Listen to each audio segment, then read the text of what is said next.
Hey everyone, welcome. I'm here with the beautiful Emma Abbott, a gorgeous friend who has introduced me to this topic and shined love and light on this for me. And I've been waiting for a time to have her on this podcast, and it just feels like the right time. So, Emma is, I'll let you do the introduction, but Emma is here to talk about our breath and what that opens up for us when we are fully awakened to what's available when we have a relationship with our breath. So, Em, welcome. Yeah, thanks, Pen. This is good. It's always just beautiful sitting in your presence, anyhow. So that's a thrill for me, and sharing something that I do really love, and something that I often used to take for granted. Our breath and how powerful it is when we really connect in with it. And there's just so many layers to it. So what an exciting topic that Let's we can go. explore.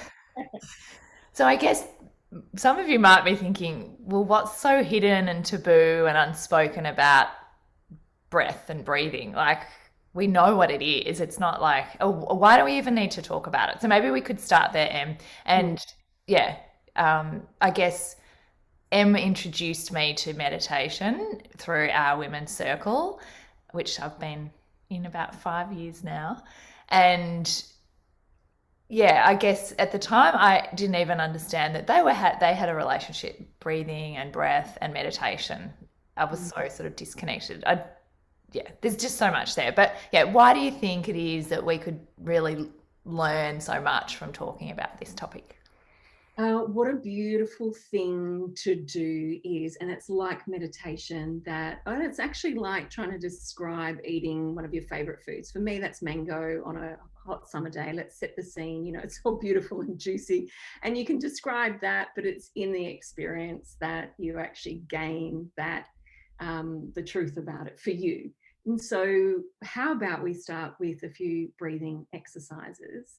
And twofold, great, because that can help us right now in this moment, but we can also take that away and have use these tools for the listeners at any time. And that is one of the gems about our breath, is that it is our breath. It is this beautiful dance between life and death, our first breath through to our last breath. And to actually really utilize our breath is transformational when we really tap into that high body.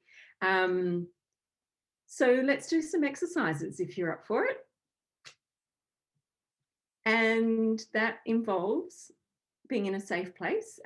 If you are in a place where you're not driving and you can actually close down your eyes, I encourage you to do so. Safe and comfortable, closing down your eyes and just tuning in and becoming aware of your breath. And we can do that by just noticing the air coming in through the nose. And if your nose is blocked, in through the mouth, but in through the nose preferably. And just noticing the movement of your body as you breathe.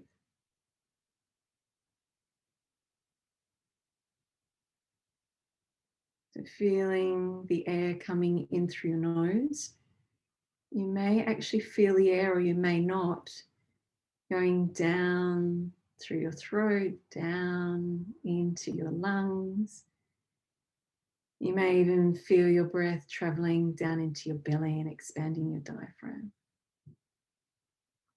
And then you may feel that softening as you let go of your breath. But sure enough, after your beautiful breath, after one cycle, another breath comes. And just by allowing our attention to be on our breath, it anchors us into the present moment. It also allows us to connect in with ourselves, our precious bodies. And our breath actually shares a lot about how we are experiencing our life. A full, expansive breath, inviting in life, experiencing it to the fullest, and the ability to breathe out and let go and make space for the next breath. And as you're breathing, once again, just tuning into where your breath is traveling. For some, it's high up in the lungs. It's a shallow breath. Perhaps you are experiencing a full expansion of your lungs from the top right down to the bottom.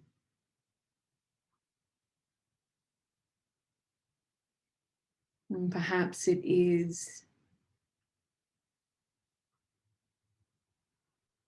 easy for you to direct your breath down into your belly.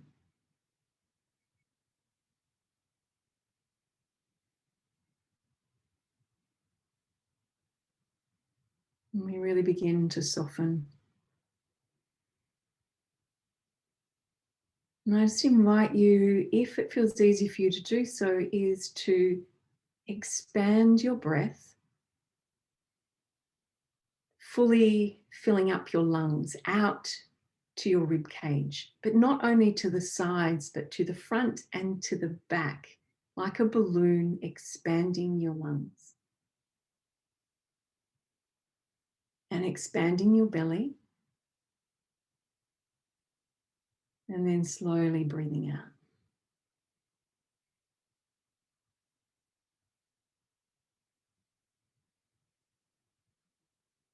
And on your next breath out, just extend exhalation and then holding. And then simply by letting go, you'll notice how your body, like a vacuum, just fills up with your next breath.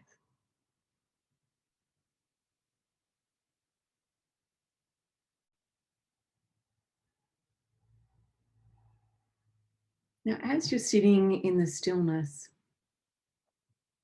you may begin to experience some tension in your body that if you were busily going about your day-to-day activities, you may not have noticed. Or perhaps it is uncomfortable enough to grab your attention even while in activity, so can be even stronger as we sit and we place our attention on our bodies, on our breath. So I invite you now to tune in if there is anywhere in your body, even if it's a really subtle tension or tightness. I invite you now to touch that part of your body where you may feel any tightness or tension. And then I invite you to give this part of yourself a colour and a shape. Nothing's right or wrong, we can just make it up. What colour would it be if your tension had a colour or was a colour? What shape would it be? And now as you breathe in, allow your breath to travel to that place where you're touching, that shape, that colour. And allow your breath to really expand the shape. But then when you exhale, the shape reduces in size. And with each breath, the expansion, the acknowledgement, the awareness of exactly where this discomfort, this tension may be. And then we're breathing out. You can actually breathe out that tension and tightness. Let's just take 2 more breaths into this space, filling it up, expanding through the area of tension and tightness, and then just breathing it out. Slowly breathing it out. You can do that as many times as you like if you choose to continue, and really set a strong intention that your breath is traveling to this part of you, and then you're breathing out the tension. It can be really powerful. Another beautiful exercise is to simply sit and bringing your energy and attention and focus to your breath, but also placing your hand upon your heart space. And as you expand your lungs, as you breathe in and you fill up with the nourishing air, imagine, sense, or feel, or direct your breath as though it is also expanding your heart, opening your heart space. And then softening.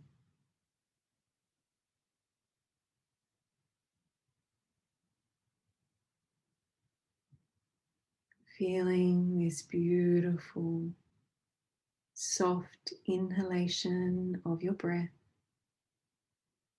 and the exhalation.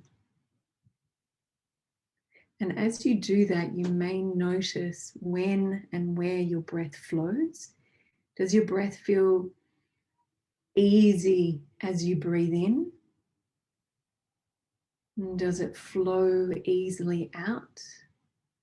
Nothing is right or wrong, but just notice if there's any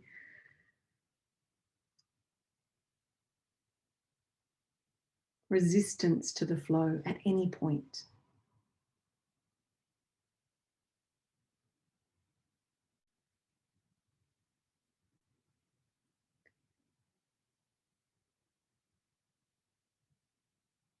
And then we have the exercises where we count on our fingers. We breathe in for 1, out for 2, in for 3, and out for 4. In for 5 and out for 5. You can keep counting up to 10.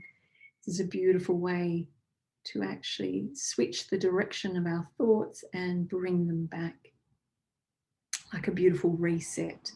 And that's the same as our box breath, the breathing in for 4, pausing, out for 4, or extending that number if you can. All these beautiful, endless ways to help calm our nervous system, to help anchor us back into the moment when our thoughts have hijacked us and taken us away. We can come back. Our breath for a reset.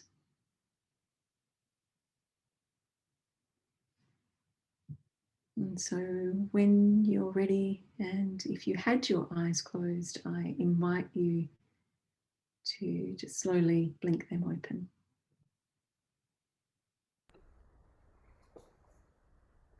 I hope everyone's still awake.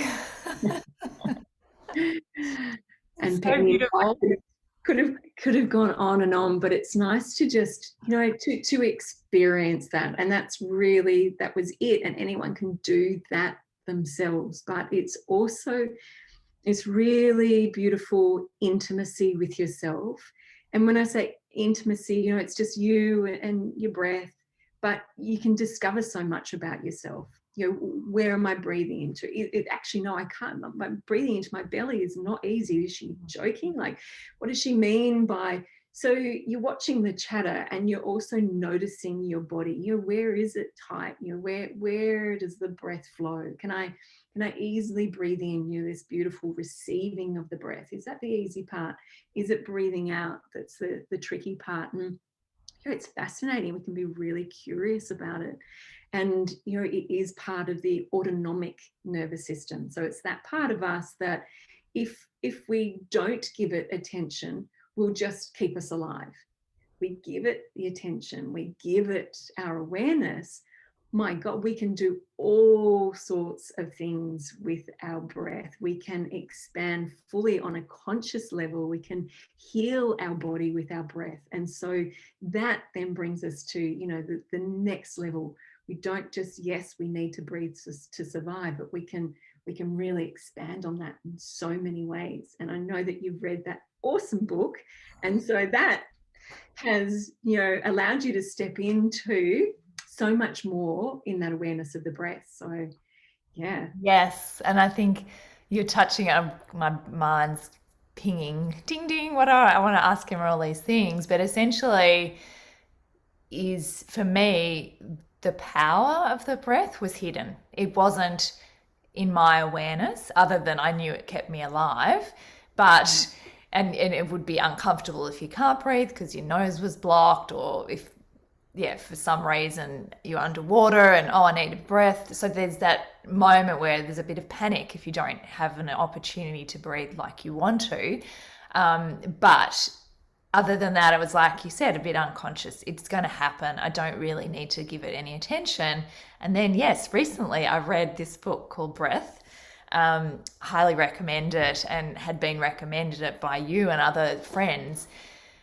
And it was just staggering how many parts of our lives can be touched by breath.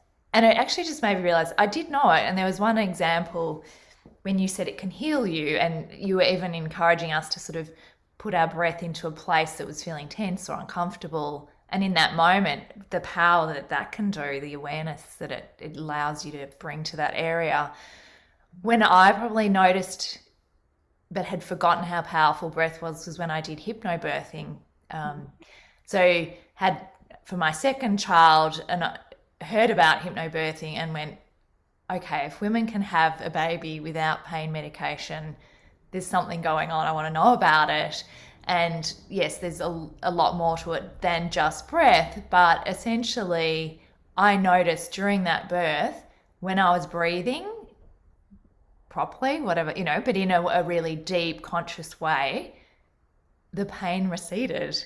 It was phenomenal. And as soon as I got frazzled or distracted and forgot to breathe, wow, it was insane. So effectively, our breath has this ability to heal us, to help us control. And so I was like, whoa, this is something and here is we're not really aware of it. So imagine if everyone had the opportunity that you have, an understanding, and I'm now learning on a whole new level, what would be available. So that's what we're here to do today. Yeah. And I was just, as you were speaking, then two things came to mind. Number one, what a champion you are with when doing the Wim Hof, and you're like, yeah, I can just hold my breath for that long. And we're like, what? You know, you were just under 2 minutes or two. I got over 3.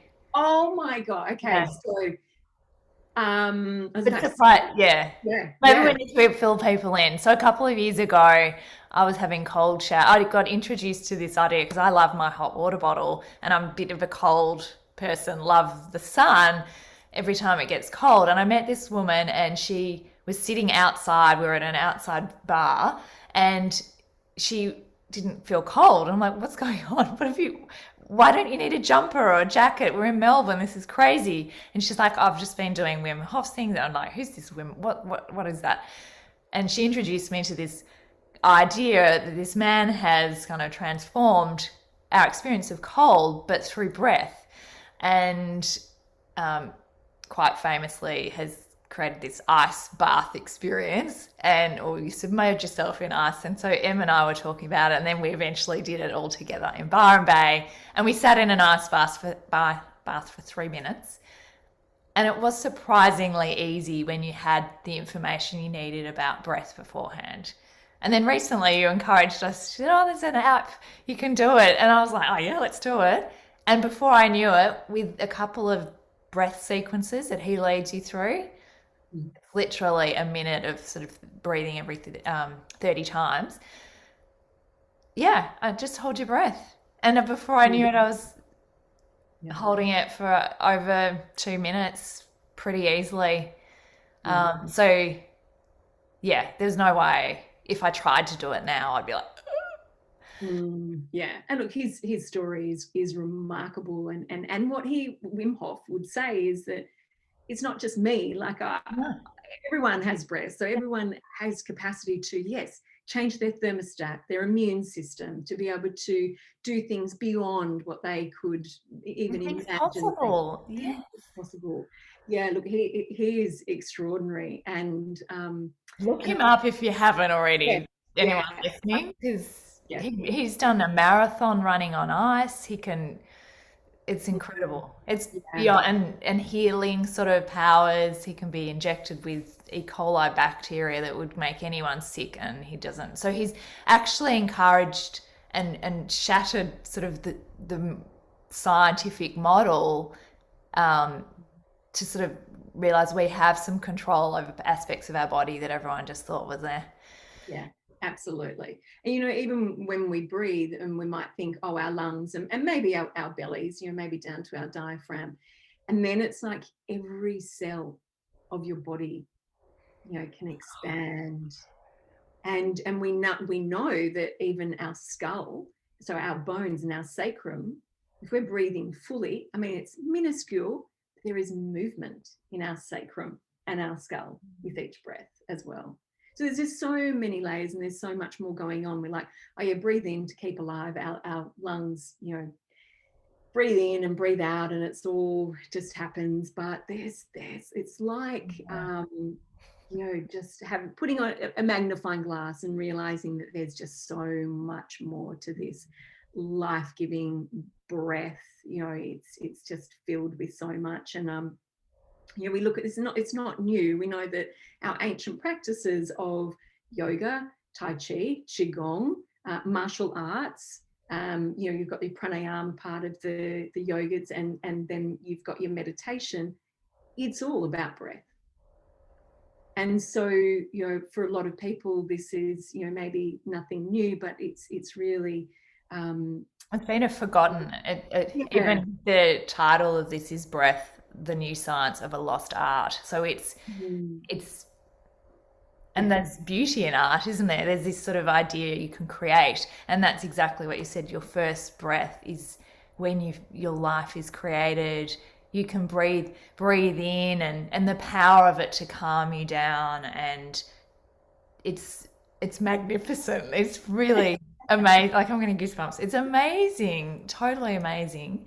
I did also want to mention, like, one of the other things that when I started doing some yoga a couple of years ago, um, I was made aware that I was struggling to breathe in. I found it much easier to breathe out. I could extend my breath a long time. So anytime you start counting, I'm like, I can get to maybe 3 or 4, but I could count out for 10 easily. And this sort of balance was made aware of, receiving and giving. And receiving is the drawing in of the life force, and then I'm quite happy to give. And so it allows you to start to think about where you're out of balance in your life.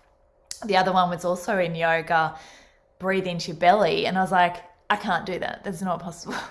And even consciousness of how we're breathing, like you said, is it just in the upper part of our lungs, or is it towards our front and back or side, or how are we using our rib cage? And I even wonder how many people have really thought about the breath and how they breathe and what's available. And as women too, I feel we've been so, there's a tension that we hold in our bodies when you're caring for young babies, you're holding, and that sort of constricts your breathing. And also hold your belly in, like, you can't have a big belly, so you're going to suck that one in, which means you're constrained when it comes to belly breathing, doesn't it? Yeah, absolutely. And there's actually 4 places that you can, which is beautiful to breathe into, which is just under your belly button as well, just above your belly button, just where your diaphragm is. You can't see it, and then your heart. So you can actually do this beautiful exercise where you can actually breathe down into your womb space underneath your belly button. And you're like, I can't breathe there, but if you sit and you set that intention and you go there, you can breathe, and all sorts of magic starts to happen when you can actually breathe in and connect in with these parts of you that have really been shut off. And like everything, we may not be able to do it first go, or we may not, but like everything, that's why they're all called practices. We just enjoy the opportunity of suspending any disbelief and being able to drop in and see what we experience and see what opens up for us. So it's such a beautiful thing to do for women, to actually breathe down into their room space, expand it, and actually drop in there is another whole. But I was just thinking before as well, I grew up with a mum who had chronic asthma, and I would often witness her struggling with her breath. And there were definitely moments of like, wow, I can breathe so easily, and I can see the impact that this has for her. And as an asthmatic, it's actually, in fact, very difficult to breathe out. And it's not so much the in breath. And so you can take a breath in and take another breath in, but it's not coming up, it's not coming out. And I think it might actually be in the breath book that part of the exercises now is actually to increase the carbon dioxide, so you actually feel comfortable and not so panicky as an asthmatic with this increased carbon dioxide in our body. Well, that's actually one of the things he highlights so he's a journalist who's written this book, and he's gone on a bit of an experiment of his own to see how powerful breath is, and talks to different practitioners and scientists and researchers and stuff. But that was one of the things that was emerged. It's not we need more oxygen, we actually need to keep our carbon dioxide, and when that's out of balance, that's when our body gets into panic, and that's when we feel out of breath, or that's when we experience fear, that our life might be ending, and quick panic. So that's what the asthmatic's feeling. Yeah, absolutely. And I think just witnessing my mum with that gave me an appreciation of breath, very much so. That she really important. That's it.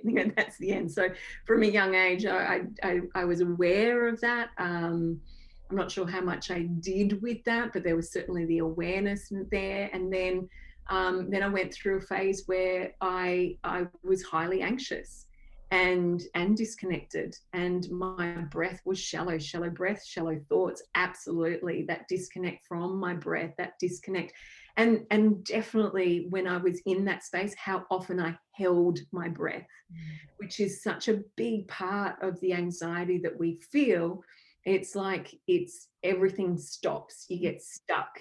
And then when you're stuck, then comes the overwhelm. And, it's exactly what's happening with our body, with our breath, that you can describe anxiety on many levels as well. So it's fascinating to look back and just realize, holding the breath, then the tightness of the shoulder, the disconnect from everything. And then it's really the body just starts to contract in on itself.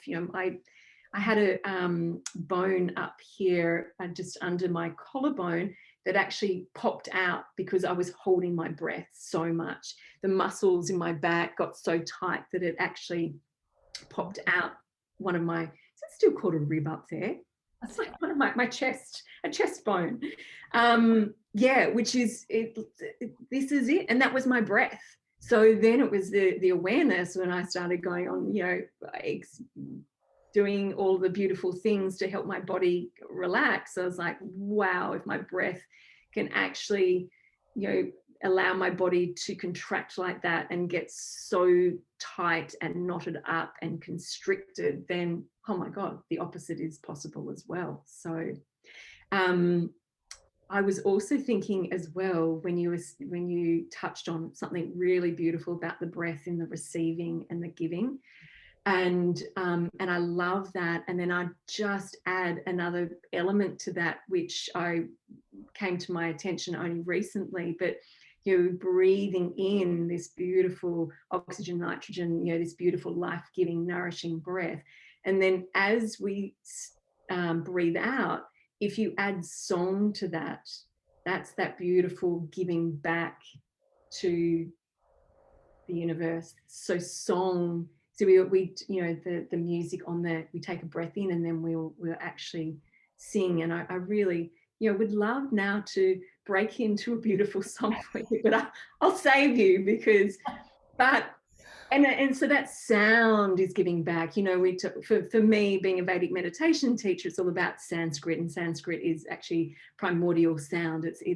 They try to translate it into a language, but it's not a language. It was the first sound. So it's like the such a deep connection, you know, the breath, but if the breath then carries that sound, and how beautiful that is then to give back. But it can also be the spoken word, or so a little bit like what we were talking about yesterday, Pen, you know, the power of our words as well that we put out into the universe as well. So I just wanted to, you know, Oh, well, I guess someone listening would get a sense from us so far that there's so much within the breath that you can unpack, and we, you know, have a love and an interest of our bodies and have been focusing on ourselves for a long time, and yet it's still not that obvious. Like, I guess that's what is still surprising me, and why I want to, you know, think it's really important we talk about it. It's not, it's sort of like, yes, we need it to live, but there's this other deeper, richer level. And I think it also comes into your health, and you're talking about, you know, your anxiety, that our health, if we don't have our breath and an awareness of our breath and get that sorted in a way that's really supportive of our body, we'll never get healthy. You know, like it's as much, it's a foundational piece of our life. So if you're not well, you know, instead of reaching for the medicine cabinet or something that will, it's something further down the track. Does that make sense? I'm not sure. Yeah, For someone absolutely. listening, Yeah. that backtrack a bit first, see how are you breathing, like where are you breathing into your body, what's your relationship with your breath first, because Yeah. that might open the door to some, you know, some ease and grace in the way you heal and relate to your asthma, or relate to something chronic that you're living with that Yeah. might have a solution wrapped up in your breath. Yeah. Yeah, absolutely. So it's almost like, you know, for me, nutrition includes not only the food that we put into our body for our energy, but the breath, and, you know, the quality of the water that we drink. It's just like essential. It's just like that equals, you know, such a huge part of our well-being. So, and saying that, you know, there are I've got some friends who are breathwork teachers, and it's not so much daily breath that they focus on. You can do 2-3 hour courses that actually shoot you off onto another level of, you know, reality, consciousness, new dimension, astral flying. Like, it's all, and that's through the breath. And a lot of that is actually, you know, that next level where the breath can take you on all sorts of journeys and insights, and show you where, you know, where you need to be healed. It's almost like, you know, drugs. Honestly, I haven't done it to that extent before, but some people were saying, you know, that kind of just going. And I do believe that's a lot of, if you're familiar with Joe Dispenza, that's a lot of his meditation comes down to breath work as well, because he can actually really take you out on a journey, transcend beyond, you know, body and mind to a new consciousness, all through the breath as well. So that's pretty A juicy. cheap drug, huh? Like, The things we can do.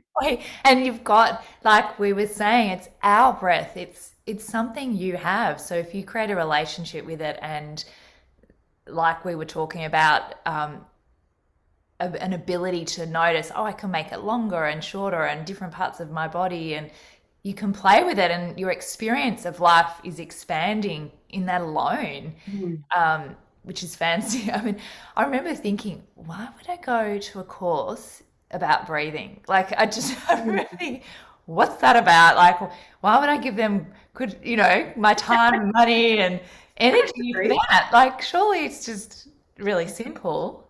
Yeah. Yes. But Yes. what we're Yeah. learning, no, no, no, there's more. Absolutely. Absolutely. And once again, it's all to do with that balance or imbalance. You can really push your body to actually have that, you know, what happens when, so breathing in through the nose and gently and calmly, you can switch into your parasympathetic. So that's the relaxation state.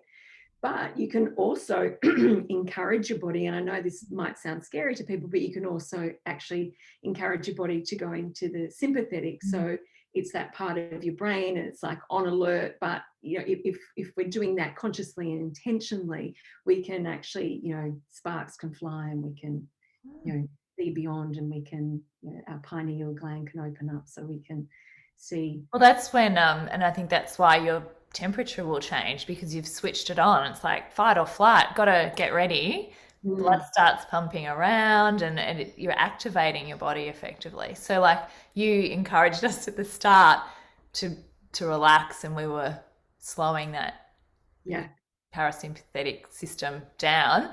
Yes. But you're right, like I think, and that's what Wim Hof's 30 seconds of breathing is, you're almost hyperventilating to a point where your body goes, okay, we're on, where are we going? Yeah, I'm alert. And we can do it, just in case anyone did fall asleep, and we can do a little wake up breath as well, which I actually use. It's the breath of fire.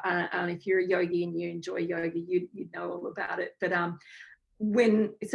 don't like being cold. I'm like, oh, I'm cold. All right. So I can remember many years ago someone saying exactly what you described. Use your own thermostat and warm yourself up from the inside, because if you just keep putting heaters on and we keep putting jumpers on, we're not learning how to regulate that ourselves. We can actually warm ourselves up from inside. So whenever I'm feeling cold, I just do the breath of fire, which is like really short, sharp breaths down into my belly. It's like snap, snap, snap, and you can just feel the heat rising in your body. So these are the things, like the lost art of breath, is that we're so reliant, on external. We're so reliant on external. Also, it's not just reliant. I think we're also don't understand the wisdom of our body. We almost think our body's a bit stupid. You need clothing, So, well, no, like, and we can look at different cultures that live in cold temperatures.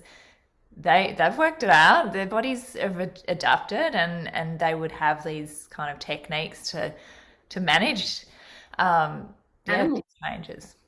Seasons come and go, and I know some animals are more adapted to different climates, but you're like, well, you watch their breath, and the panting is actually when they're hot, and that will cool them. So they're all over it. To catch on, we're just a bit slow. So Need to pant a bit. You're right, Pen. Just a bit hot. I'm just a bit hot. Yeah, okay, I get you. Maybe not that extreme, but connection with ourselves, and knowing that we have capacity to do it's naked, panting. It's just the way you like it, Pen. It's just the way you like it. Yeah. All right. So I'm just thinking, where have we gone with this? We've talked a little bit about why it's hidden and taboo. Well, not taboo, but like it's not really talked about. I guess the medical model, and certainly in this book, he touches on it, doesn't necessarily want us to know about our breath and how powerful it is, because it will potentially reduce income for pharmaceuticals and stuff like that. Like if you can take back your power, and it's not just breath related illness. I want to use an example. When I hurt my lower back, one of the things I learned when I started to see a chiropractor who was a bit more holistic about, no, it's not just your back going on here, Penny. There's more to it. Like, let's look at how your whole system is working and all the different elements are integrating. And he said to me, "You're not breathing properly. You're holding on to your breath." And I could be breathing into my back, breathing into that area. That was like, really? But, these are all different techniques that I'm taking on to support that going forward. So, yeah, that's an example. It doesn't. Such a good example, because, like we were saying before, and what you said, when you are anxious and you're holding on and you're holding in your breath, there will often be a part in your body that will be holding on to tension. So if we think of where energy and emotions are energy in motion, and we want our emotions, we want our body, everything in our body, the energy in our body to flow, then if it's not, and we're holding on, where is it going to sit? And that's not always emotion. It can be, chemical something, you know, disturbing the body energetically on many levels, but let's just say that it's predominantly an emotion, your body will store it somewhere, and then that just stays stuck. But if you give it that awareness, if you give it that breath, along with whatever other rehabilitation, because if it gets to a point where it's chronic, there's, you know, other support will be required. But if in the breath, you can take your breath there, you can take your awareness there, and then begin to actually move the energy, the pain and the tension, that's really, really amazing. And when you've experienced it like you have, Pen, it's like, it's true. I don't know. It sounds whatever, but you're bringing their energy. But there was also like there's an internal massage. If you imagine our lungs and diaphragm moving, they're pushing and massaging all these other parts of our body. So if you stop breathing down into your diaphragm, all those organs that are getting massaged by that action suddenly don't get that anymore. Yeah. You know, and you're just getting the oxygen there, and all the juicy life-giving substances there as well. And then that goes to stagnation again. That's when, well, they're kind of like the river that stops flowing. The water gets a bit manky. You need that flow through to get it fresh and sparkly again. Actually, one other story which heightened my appreciation and like, what, love of breath, is that, so one of my sons has rhinitis, so inflammation of the nose, made it really difficult for him to breathe, and he was born tongue-tied, so there's a whole lot of stuff in that. And so we met this gorgeous guy called Cole, and he teaches kids to breathe properly. So he does a whole lot of healing work through looking at how they breathe. And this might be, you know, for some kids, they'll go to him because they're having trouble sleeping or respiratory issues. But beyond that, like whatever's going on, that he can have a look at how they're breathing, give them some breathing exercises, and really support them in that way.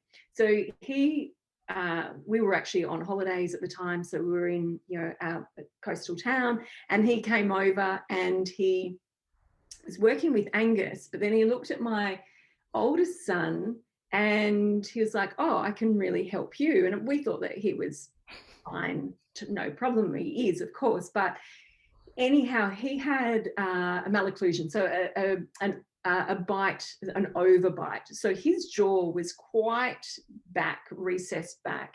And the dentist had said, you know, we'll watch this, and mentioned, you know, maybe surgery down, you know, when he's a teenager, because it was quite full on. But I was a bit like, oh, I suppose the body will correct itself. Anyhow, he said, I'd love to work with Hugo. So he gave him breathing exercises, and amazingly, Hugo did them. Now, I will try and find the photo, so maybe you can share it somewhere. But the difference, he took a photo of before and his jaw and his overbite.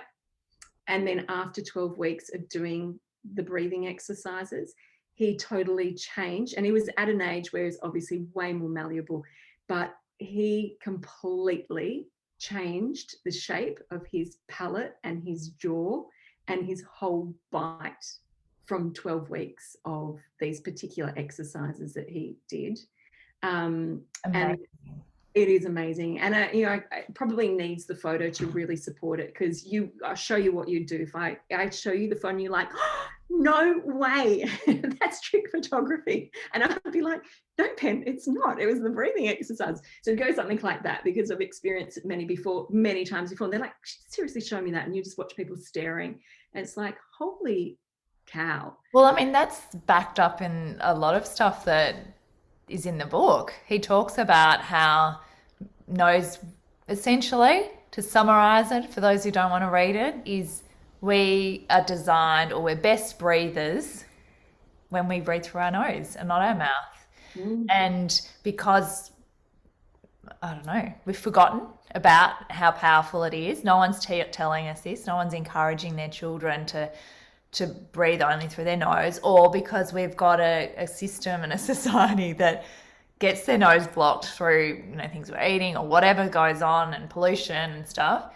We then can't breathe. And so all these complications arise. But if we were breathing through our nose, like you said, our palate opens up, which means then we can breathe easier again. So it's this kind of, what's that word? Vicious cycle. Yes. If you can't breathe through your nose, your palate gets smaller, everything relaxes, all the muscles that don't get kind of used soften, which blocks it more. So then you're in this pattern of finding it difficult to breathe. Yeah. But by breathing through your nose, through exercise, so it's not like you have to do it all day, every day if you've got this rhinitis. What was it? Rhinitis? Yeah. Sinus. Sinus things. I try and fix. But so true. And as it was saying, that in some cultures, it's like you deliberately keep closing the baby's mouth, and then there's buteyko, which is a breathing where you actually tape up your mouth, so it really ensures that you start breathing through your nose. And it's like anything, if you're not used to it, it takes some time, but your body will actually get used to it. And it's for snorers as well. My dad actually started to snore as he got a bit older, and mum taped up his mouth, which we all thought was hilarious, but he didn't snore after that. Yeah, I mean, it's good just to put a few little, not full on, not gaffer tape. Yeah, no, you can just put a few little bits, so if you have to, there's still, I'm totally curious about trying this, because I noticed and was a bit horrified to realize that there were times that I'd wake up with my mouth open, it would be all dry and and realizing in the night something's happened that's made me open my mouth and I'm breathing through the mouth. And so I was like, I wonder if I should be sticky taping. Yeah, I'll report back one day when I've had a go. Yeah. Hey God, it's just so many little stories to tell. And another one that's just popped into my mind. This was not long ago, but one of my boys is like, just got this pain in my belly. It's just here under my ribs. And it was during lockdown. It was getting a bit, recently. So obviously, and I gave him a hug, right? And as I gave him a hug, I was like, just settle into this hug, like just whoa. And he went, he gave out this really big sigh. He was like, oh, pain's gone. And then he was like, oh my God, Mum. I was like, what you did was relax. And I know, once again, it seems like a really simple story, but there were two things in that. Obviously, the hug, the stillness, the connection, the giving that awareness and surrendering, like I can let go. Yeah. Yeah. And he'd have no idea. Like, he was like, oh, pain in the belly. I suppose the big part of that story, I didn't hug him with that intention, that I just wanted to give him a hug. And we were both like, oh my God, okay. It's one of those things that's kind of going on all afternoon. And it's like, oh, everything was hard and it was painful. And I was like, okay, peppermint oil, and did all the bits and pieces, didn't know what to do next. So last resort, which should have been first resort, or could have been first resort, was this big sigh and this letting go. And it was like, so once again, it was that stuck energy in there as well. It's just causing that tension and pain. So maybe a takeaway for someone listening might be, if you do have some kind of tension in your body, it might be a headache, it might be your stomach gurgling or doing something, it's, there's a knot in your tummy, or like I had a backache or whatever, like notice the breathing first. Like that can be your first point of call. And as I mentioned, when I was through childbirth experiencing discomfort, is to even at that moment regulate that discomfort or breathe through it. Because one of the things about pain is there's a message from your body to say, hello, can you check out what's going on here? And if you do bring awareness to that, the body can turn off the message. It's like, done. We've dealt with it now. Aren't we beautiful creatures? We're so clever, but we ignore it. Instead we go, oh no, I'll just put a Panadol in and that'll shut you up. Yeah. Some sort of medication, or I'll distract myself. But if we go, okay, what are you trying to tell me? So the breath's that beautiful stillness that allows you to listen into the messages that your body's telling you. Yeah. Yeah, it's such a dance. Like it's just this ongoing cycle. And it's like really bringing that external into the internal, and then the internal goes back into the external, and it's just so beautiful. And that with this breath that we're all sharing and breathing, it's all, I know that might have a different bent with what's going on at the moment, but it is beautiful as well. We could go to a whole other topic there, but Love it, love fest. So yes. have we talked enough about meditation and why did you go into meditation? You've obviously touched on a few times when you noticed how powerful breath was and you had your own anxiety. What was it that sort of took you to meditation and now your passion for it? Yeah, thanks, Pen. It definitely was my anxiety, and then there's a little bit of awareness to go, oh, actually, this is not working, and I need to do something. So one of the first things I did was to, in fact, do some really gentle yoga, and that was like, okay, that's the breathing, and then mindfulness practices of the breath. And I can remember some of the first few sessions, I was just in tears because I had awareness of my body and the challenges that I was having, that I wasn't really, I was just, I kept kind of just going and going and going, exactly what you said, without giving it the attention to understand the situation properly and to listen. I think one of the biggest things was in the stillness and the silence that I could listen. And I find that in, whether or not it's breath work or the mindfulness is, in day-to-day activity, we're doing, we're talking, and even if we say, in prayer, we're asking, and in the meditation, we can just listen. And then I started to be able to listen to my body, and I started to be able to listen to my breath. And then I could then actually calm my whole nervous system. And so that was initially with mindfulness practice. And I've really noticed how much I was changing through that. And it was really, really exciting. And I remember getting a CD from someone and putting in my CD player and inviting a few friends over. I'm like, this is so good. I was clearly the most excited out of everyone, because they're like, okay, Emma, yep, sure, we'll come over. And I was like, okay, you ready? Get comfy. And so I had, my own little session already, because I was just so excited, and I was, press play. And then as time went on, gorgeous friend Lisa, who you've interviewed, we all know and love, she was like, you know what? Everyone's doing this transcendental meditation. Let's check that out. So she whisked me away one afternoon, and I went and learnt transcendental meditation. And that is a meditation that I now teach.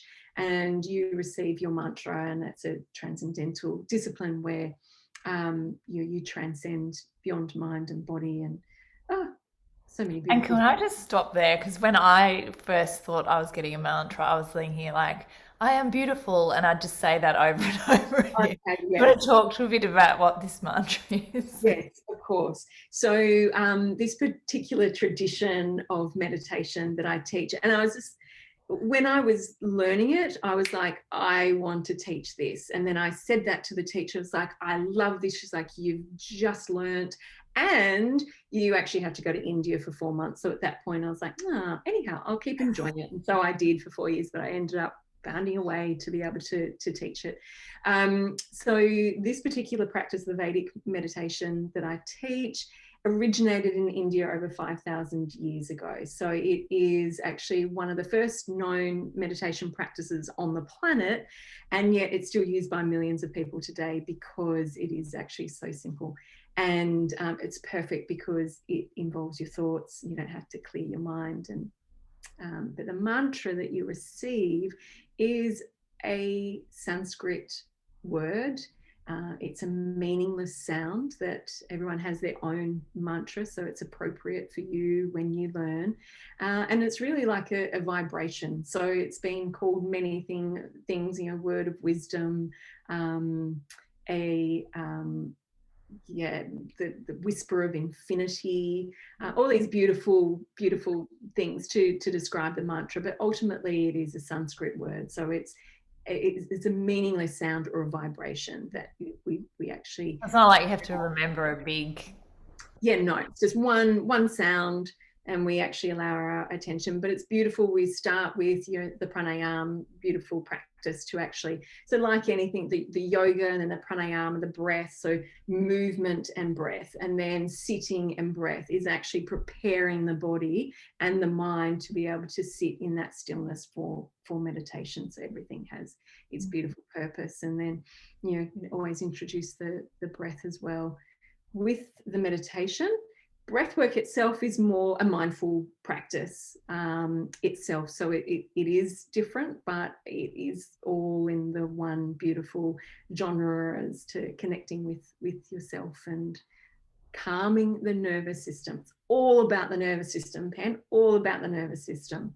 What we think, what we say, our actions, our breath, it's all, if we can bring awareness to those things, and obviously the nourishment with the food and our rest, our sleep, then we're good, because it's actually through the nervous system. If that's pure and clear, then we actually have access to a different level of consciousness.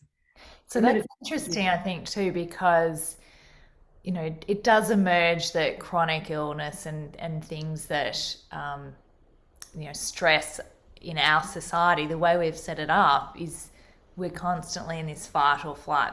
Like our body has this kind of ancient way of responding to stress, and it is like, I'm in a threat, a situation that's threatening me, and therefore I need to pump all these different things around my body. I need to react in a particular way, but it's not a life-threatening threat anymore, like a tiger or an earthquake or whatever it might have been, and yet our body doesn't know that and doesn't have this ability to process it, and so it's constantly just growing and like a time bomb. It eventually.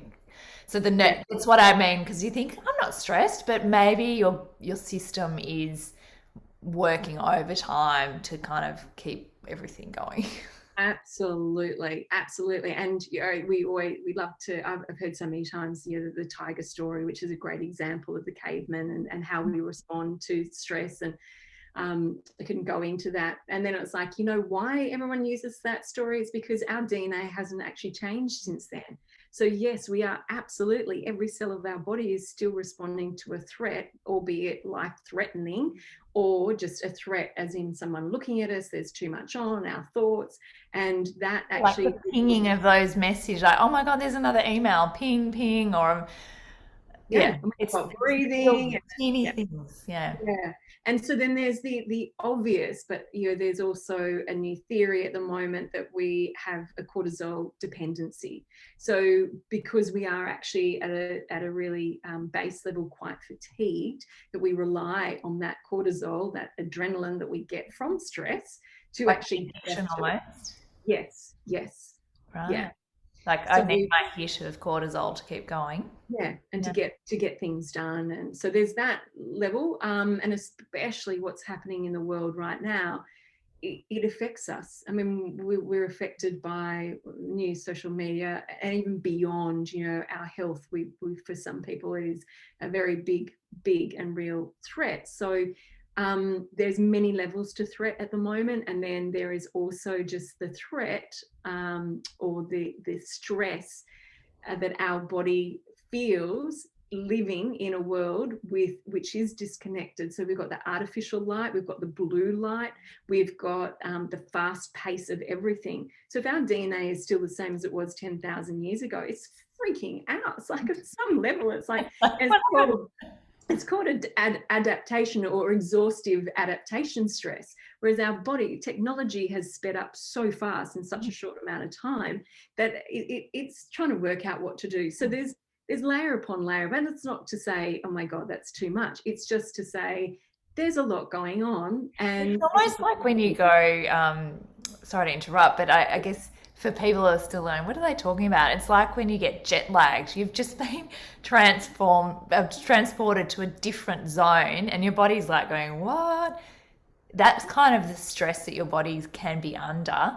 Yes. but you've forgotten that actually, hang on, this isn't how my body really operates. Really, it would go to sleep when the sun goes down, and it would wake up when the sun rises, Mm, and it would follow the seasons. And that's definitely one of my passions is reminding us to follow what our body would naturally be doing, because absolutely. it's so much easier. And when we're pushing the other way, which is what our society is telling you to do, be online all the time or be um, yeah, Yeah, on, just on, constrained full or stop. Yeah. whatever. Yeah. Yeah. And then so it's that cortisol, that stress hormone that will prevent our body from being at its optimum. So our digestion, our immune system, all of those things we don't need when we're in full fight or flight, when we actually need to. So the body prioritizes like, oh, there's a threat. Okay, cortisol, adrenaline, but you know what? We don't really need to digest food right now under threat. We'll put that on the back burner. Yeah, our immune system, yeah, if we get a disease right now, it's not so important because we've got something that's really threatening us. Sleep, yeah, nah, we don't sleep right now. We are under, yeah, we've got to watch out. We're on high alert. And empathy and compassion. Well, I'm not actually going to feel that great about someone, the tiger or the other caveman, whatever you want to call it, that's threatening me. So all of that is on the back burner, and we're just left in that fight or flight. I So even think they talk about the breath is shorter because it's like you don't need a big deep breath because you just need whatever you need to get out of this situation. short, sharp. We've got the blood pumping, we've got more glucose, we've got the tingling. We want to actually run. Efficient. We need let's get to this. Yeah. Yeah. And then that's brilliant, and it's a perfect design. But when we're living in that state and the accumulation of the cortisol, then we've just totally mucked up our circadian rhythm, which we need, this beautiful dance of hormones, of the melatonin, the serotonin, everything for us to sleep and wake up. And so we've really kind of, in a way that, sleep is a massive thing, because we're not getting the cortisol is then blocking the melatonin, which is, allowing us to sleep. Plus all the blue lights and the looking at phones and stuff, that's actually that's a brighter, more full on for our brains to go, oh, wake up, it's wake up time, it's bright. It's so we're a long way off that beautiful flow of So actually we're sort of a bit out of whack. I know. And we're also, Yes. what was I going to say? We're also, say, if we are out, excuse me, if we are out of balance, we're more likely to then have more coffee, or we're going to compensate somehow. Yeah. So if we can come back, which is, I love how you sort of like centering, we're kind of coming back to, hang on, where are we? Like, just put what's going on. Can we just ground in, notice, feet back into the Take a beautiful conscious breath, really notice it, feel it. And when you do that and you're breathing in, and you can kind of just feel that little bit of cool air in through the nose, and that it's just beautiful expansion, then that might bring awareness to your skin or your clothes or even the air around you. And really it is when we're taken out of the present moment, we've got that cortisol, and we're hijacked by our thoughts, so we're very much on a loop. About 80,000 thoughts a day. We can just go, whoop, really take that moment. And then the more we do that, and we're more in the present, because that's all that's actually real.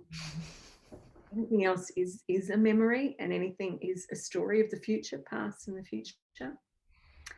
And it sounds, I can remember hearing these kinds of words of, be in the present moment and tune into your breath. And it would frustrate me, because it did take quite a while for my body to actually be calm enough to, be able to center myself back into the present moment.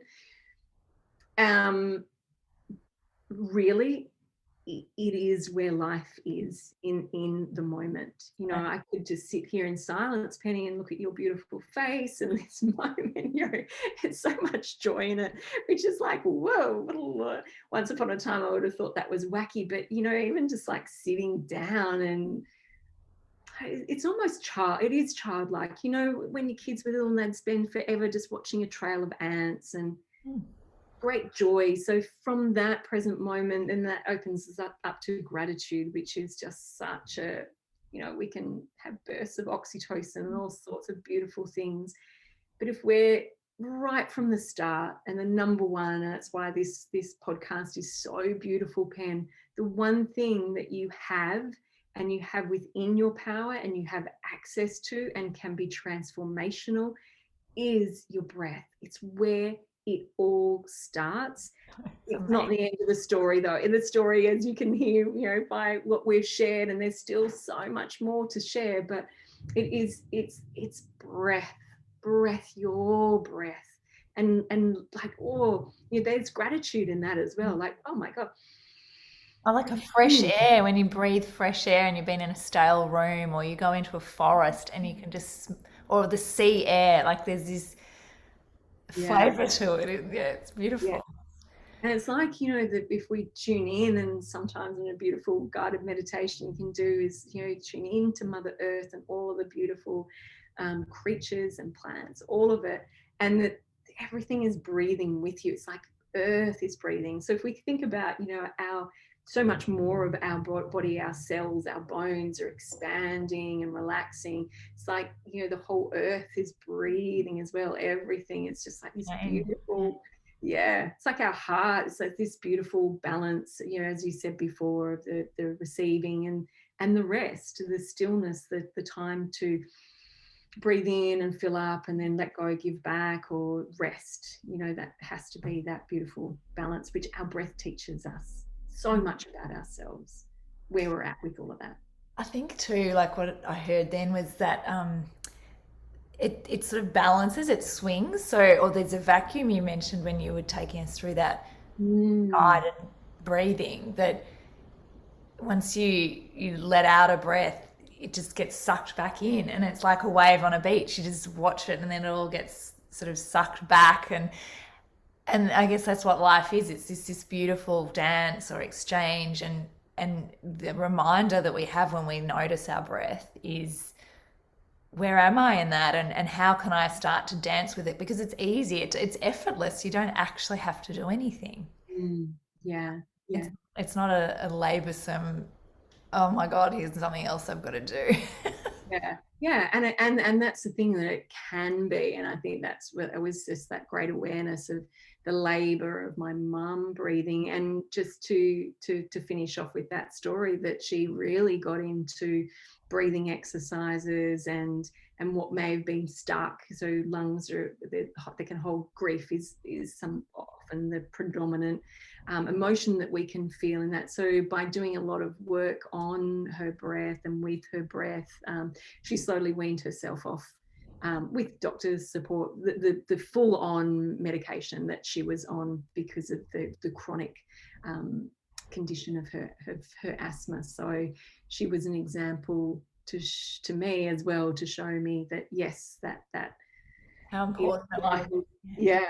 yeah, the severe, you know, the acuteness of not being able to, in her case, breathe out, but you know, the breath, and not to take the breath for granted, and then the power of the breath to actually heal, and bring us to a place, as you said, the body is giving us a message. So if we can dig a little bit deeper, and find out what is going on there, and you know, it is transformational. It's incredibly healing. But it all, yeah, the breath is a massive part.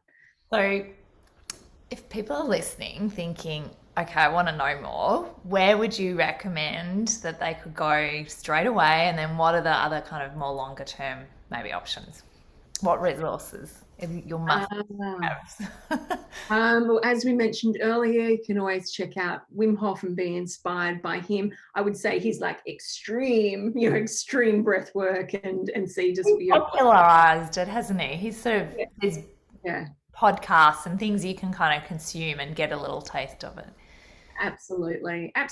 And yoga is all the movement and the breath. So if you don't do yoga already, I'm sure a lot of people have experienced it. I'd highly recommend yoga, but I would just recommend 2 things to do.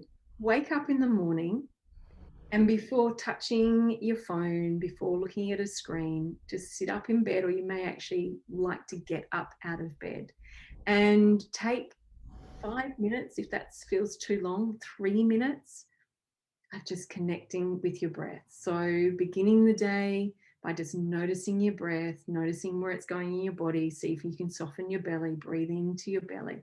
Really expansive breaths to start your day. And then a beautiful gratitude practice after, just 4 things that you're grateful for. Your breath and your gratitude is just such a beautiful way to start the day, and in fact finish the day. So if you can bookend your day just with those 2 things, of course then I would say meditation, and that was a massive shift for me, learning the Vedic practice. So yeah, I'd So love how to can hear they from you. find out more from you then? Metta with Emma. So website is mettawithemma.com. Nice and easy, or just, checking me out. Yeah, on Instagram. Instagram's probably, Emma's got one of the most beautiful ones, so you're definitely in for a treat. But it's METTA, Meta, yeah. yes, Metta, which is a beautiful loving kindness meditation practice that has been around for a very long time. And yeah, so just what I love about my meditation practice and what I love to share is certainly the breath, as well as the mantra, as well as that loving kindness, very much heart activation as well. So it's a beautiful bundle to really optimize this crazy world that we live in, and to find joy within it all. And it really, yeah, starts in with ourselves, doesn't it? Well, I'm probably one of your most raving fans, I have to say. I've always been like, Em, please record and do this. And so I love Emma's work. I would highly recommend her for any kind of work in this space. She's amazing and, yeah, has transformed my world through women's circles, but also teaching family members meditation and encouraging and inspiring me to meditate. So thank Love you. you, man. I love you. You're my biggest cheerleader. I'm like, I, oh, I'm feeling a bit down. I'm like, Pen, oh no, go, Emma. I'm like, yeah, thank you. We all need a pen in our lives. I'm very grateful that I have you. Yeah. like sometimes it's, yeah, I'm a bit not quite obsessive, but I do feel like I can't speak more highly of you. So if you're interested and curious, definitely explore Emma's beautiful offerings and practice even what we just did today and see what opens up would be the invitation. And maybe have a conversation with people in your life. Like, have you noticed this stuff? Do you breathe through your nose? Like, have this conversation and share this podcast with people. And let's get talking about our breath and how powerful it is and what's available when we notice it, and what practices we can be introducing into our lives that support it and expand us.